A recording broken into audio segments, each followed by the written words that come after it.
Hi friends, ఈ వీడియోలో మనం రోజువారీ రాశి ఫలాలలో మీనా రాశి వారి గురించి తెలుసుకుందాం. అంతకన్నా ముందు చిన్న రిక్వెస్ట్ ఫ్రెండ్స్, ఈ వీడియో మొదటగా చూస్తున్నట్లయితే లైక్ చేయండి, షేర్ చేయండి, అలాగే సబ్స్క్రైబ్ చేయడం అసలు మర్చిపోవద్దు. మీ యొక్క సపోర్ట్ నాకు ఎంతో అవసరం.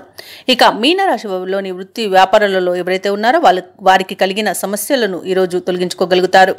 అలాగే ధనాదాయం బాగుండడం వల్ల రుణాలను తీర్చగలుగుతారు. అలాగే ఎవరైనా నూతన రుణ ప్రయత్నాలు చేస్తే కూడా అవి కలిసి వస్తాయి. లోన్ సౌలభ్యం కూడా లభిస్తుంది. బంధుమిత్రులతో విందు వినోదాది కార్యక్రమాల్లో పాల్గొంటారు. సంఘంలో గౌరవ మర్యాదలకు లోటు ఉండదు. అలాగే సంఘంలోని పెద్దల యొక్క సహాయ సహకారాలను పొందగలుగుతారు. సన్నిహితుల నుండి అత్యంత కీలక సమాచారం ఒకటి అందుతుంది. ఇక మీనరాశి వారికి రోజు మొత్తంగా చూసుకుంటే అదృష్టయోగం అనేది ఉంది. వ్యవసాయదారులకు పంట లాభం కలుగుతుంది. భూ క్రయ విక్రయాలలో ఎవరైతే రియాల్టర్స్ ఉన్నారో వారు లాభాలను అందుకుంటారు. కాంట్రాక్టర్లు నూతన కాంట్రాక్టులను దక్కించుకోగలుగుతారు. ఇక షేర్ మార్కెట్లలో ఎవరైతే పెట్టుబడులు పెడుతున్నారో వారు మంచి లాభాలను అందుకుంటారు. ఇక మొత్తంగా చూసుకుంటే ఈరోజు అత్యధిక ఆర్థిక ప్రయోజనాలు అయితే కలుగుతాయి. ఇక కుటుంబ సభ్యులతో సఖ్యత అనేది ఏర్పడుతుంది. ఇక వ్యాపారస్తులకు నూతన వ్యాపారానికి కావలసిన పెట్టుబడులు అందుతాయి. వివాహ ప్రయత్నాలు చేస్తున్న వారికి శుభవార్త అందుతుంది. అలాగే బంధుమిత్రులతో కలిసి విందు వినోదాది కార్యక్రమాల్లో పాల్గొంటారు.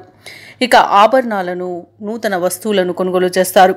ఇక విదేశాలలో విద్యాపరంగా వృత్తిపరంగా వ్యాపారపరంగా ఎవరైతే నివసిస్తున్నారో వారు స్థిర నివాసం ఏర్పరచుకోవడానికి మంచి యోజన అనేది కలుగుతుంది. ఇక మీనరాశి వారి ఈరోజు తెలివిగా సమస్యల నుండి బయటపడతారు. ఏవైతే ఆలోచనలు చేస్తున్నారో అవి కార్యరూపం దాలుస్తాయి. చేపట్టిన కార్యక్రమాలన్నీ కూడా సమయానికి పూర్తి చేయగలుగుతారు. ఇక ఆస్తుల వివాదాలలో కొత్త ఒప్పందాలు చేసుకుంటారు. అలాగే నూతన వాహనాలను స్థలాలను కొనుగోలు చేస్తారు. ప్రత్యర్థులు కూడా ఈరోజు మీకు మిత్రులుగా మారి సహాయ సహకారాలను అందిస్తారు. కాంట్రాక్టర్లు ఆశించిన విధంగా కాంట్రాక్టులను దక్కించుకోగలుగుతారు. పరపతి కలిగిన వారితో పరిచయాలు మీకు మేలు చేస్తుంది. ఇక ఆధ్యాత్మిక చింతన పెరుగుతుంది. దేవాలయాలను సందర్శిస్తారు. దేవాలయాలను సందర్శించినప్పుడు మీరు ముఖ్యంగా గుర్తుంచుకోవాల్సింది మీ ఇష్టదైవం యొక్క ఆరాధన అనేది మీకు మంచి చేస్తుంది. కాబట్టి తప్పకుండా దిశగా ప్రయత్నించండి. ఇక కొంత సొమ్ము సోదరుల ద్వారా అనుకోకుండా లభించే అవకాశం అయితే కనిపిస్తుంది. ఇక ఈరోజు కుటుంబ సభ్యులు మీపై అభిమానాన్ని చూపిస్తారు, నమ్మకాన్ని చూపిస్తారు. అలాగే భార్యాభర్తల మధ్య సఖ్యత నెలకొంటుంది. వ్యాపార వాణిజ్యవేత్తలు ఎవరైతే ఉన్నారో వారి వ్యాపారాలలో ఉన్న అవంతరాలను తొలగించుకోగలుగుతారు. ఇక ప్రభుత్వ ఉద్యోగస్తులు ఎవరైతే ఉన్నారో వారికి ప్రమోషన్స్ దక్కి మరింత ఉత్సాహం పెరుగుతుంది. ఇక పారిశ్రామికవేత్తలకు శాస్త్రవేత్తలకు శుభవర్తమానాలు అనేవి అందుతాయి. విద్యార్థులు మంచి అవకాశాలను పొందుతారు. ముఖ్యంగా మహిళలకు మనశ్శాంతి అనేది చేకూరుతుంది.